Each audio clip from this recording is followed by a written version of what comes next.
அஸ்ஸலாமு அலைக்கும் நண்பர்களே. ஃப்ரைடே மார்னிங் அஷத் குட்டி அனுப்பிச்சிட்டு எங்களுக்கு தான் தோசை ஊற்றிட்டுருக்கேன். தோசையில் பார்த்தீங்கன்னா கொஞ்சம் மொத்தமாக ஊற்றி வெங்காயம், கேப்சிகம், கொத்தமல்லி, கேரட்லாம் போட்டு ஊற்றி தரலான்னு சொல்லிட்டு. எனக்கு இந்த மாதிரி சாப்பிட்றது ரொம்ப பிடிக்கும், அவருக்கும் ரொம்ப பிடிக்கும். எங்கள் 2 பேத்துக்கும் இந்த மாதிரி ஊற்றிட்டு அபாஸ் குட்டிக்கு ப்ரெட் ரோஸ்ட் பண்ணி கொடுத்துட்டேன். உடனே அவரும் சின்ன பிள்ளை மாதிரி எனக்கும் வேணும்னு சொல்லிட்டார். சரி அவருக்கும் பண்ணி கொடுத்துட்டு நாங்கள் 3 பேர் சாப்பிட்டோம். நான் இட்லி பொடி தொட்டு சாப்பிட்டேன், அவங்க நாட்டு சக்கரை தொட்டு சாப்பிட்டாங்க. இன்னைக்கு சட்னி எதுவும் செய்யலை.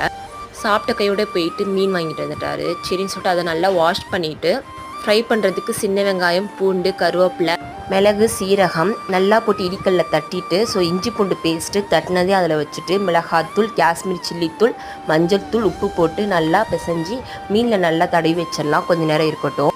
அதுக்கப்புறம் ரசம் வச்சுட்டேன். சாதம் ரெடி, மீனையும் வறுத்துட்டேன். இதோட இந்த விளாக் முடியுது. இந்த விளாக் பிடிச்சிருந்துச்சின்னா சப்ஸ்கிரைப் பண்ணுங்கள்.